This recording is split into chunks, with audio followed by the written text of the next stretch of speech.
We're going to get some practice with scientific notation, displacement, and average velocity by calculating how many days it would take to travel from the Earth to Jupiter. So let's map out the solar system. Here's the Sun, the Earth orbiting the Sun, and then Jupiter orbiting the Sun at a larger distance.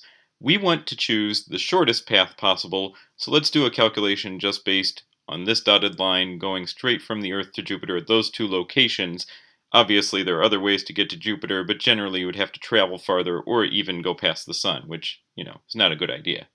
So let's zoom in on this and assign some distances.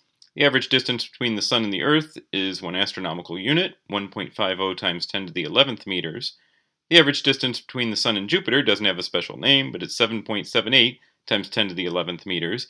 We need to assume some average speed for our spacecraft. Let's take a value of 7.081 times 10 to the 4th kilometers per hour. That actually is approximately the average speed of the Galileo spacecraft that actually did go from Earth to Jupiter, although not in a straight line. We also know some equations for displacement and for the average velocity of something moving in one dimension. We'll use those. The last thing we should specify before continuing is the positive x direction, which I'll draw pointed to the right in the direction that the spacecraft will be traveling. Okay.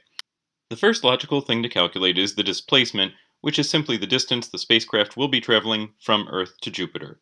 We have this handy equation in the lower left. All we need to know are the initial and final positions.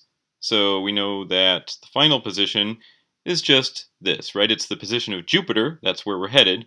So we'll put that. Now, that assumes that we're defining the origin to be the location of the Sun. Hey, if you're in the solar system, that's a great choice. The initial position then has to be the location of Earth, where we're taking off from. That's going to be this, 1 astronomical unit. So we'll put those values in to our expression for the displacement. We do that over here on the right. And all we need to do is subtract two numbers in scientific notation.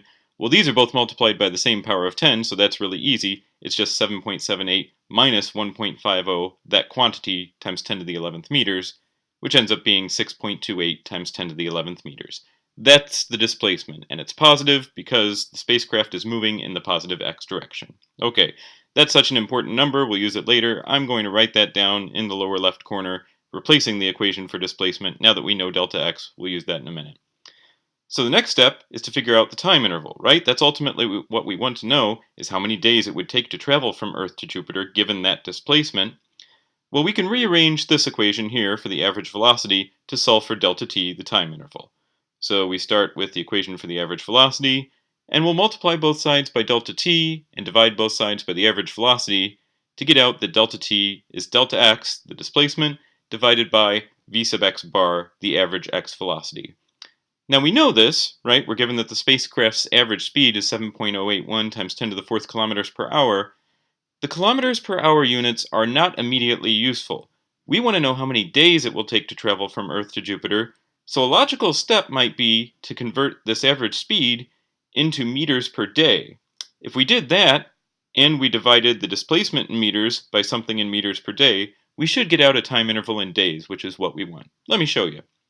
So we'll start off with the average x velocity, 7.081 times 10 to the 4th kilometers per hour, and now we want to convert that into meters per day. So to do that, well, we know that there are 10 to the 3rd meters per 1 kilometer, and there are 24 hours per 1 day. So we multiply by those two factors. That gives us an average x velocity of 169.944 times 10 to the 4th times 10 to the 3rd meters per day. Let me go through where these numbers come from. So this first term, 169.944, is just 7.081 times the 24 in 24 hours per day. The other two, 10 to the 4th and 10 to the 3rd, well, those are just the powers of 10, right? Where do we get the units of meters per day? Well, we can cancel units there, so you can see we've got kilometers in the numerator and denominator. So that term and that term cancel, the kilometers go away. Likewise, we have hours in the numerator and denominator. That term and that term that I put red x's over, those both go away.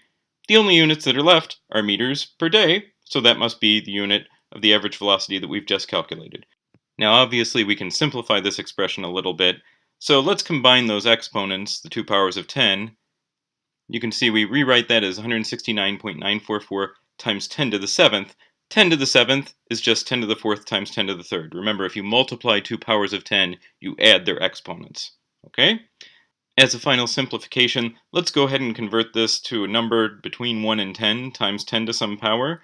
So it becomes 1.69944 times 10 to the ninth meters per day. Where did the 10 to the ninth come from? I thought it was 10 to the seventh. Well, we turned 169.9 into 1.699. Doing that means that there's an extra power of 10 to the 2 somewhere. Well, 10 to the 2 times 10 to the 7th gives you 10 to the ninth. Go through slowly and check that math if you're not sure. This is the sort of calculation you'll have to do often in this class. That's the value for the average velocity in meters per day. But we're not done. We want to know how many days it will take to travel from Earth to Jupiter. Alright, well we have all the ingredients, right? Because we have the displacement and the average velocity, so we can go up and just use this expression at the top with the numerical values of the displacement and average velocity to figure out the time interval it would take to get from Earth to Jupiter. Alright, let's do that. So we plug in the two numbers we know, 6.28 times 10 to the 11th meters for the displacement, 1.69944 times 10 to the ninth meters per day. Alright, now all we need to do is simplify this. So let me break apart that fraction just to make every step a little easier to see. In front, in the first set of parentheses, we just have 6.28 divided by 1.69944. In the second set of parentheses, we have 10 to the 11th divided by 10 to the ninth. And then the last term is just units. This comes out to be 3.69533 times 10 to the 2 days. Now you may think this is the answer. This is not the final answer. 3.69533 is way too precise given the numbers that we put in. If you look up the rules for significant figures, you'll see that when dividing two numbers, such as 6.28 and 1.69944, you have to take the least precise of those two values to determine how many significant figures should be in your final answer. So it's actually the 6.28 that tells us how many sig figs we should have in our final answer. That means that we have 3 too many. We should only have 3 significant figures. We have to round off our final answer. Well, if we do that, that gives us a value of 3.70 times 10 to the 2 days. According to this calculation, a spacecraft would take just a little over a year, 370 days, to travel from Earth to Jupiter.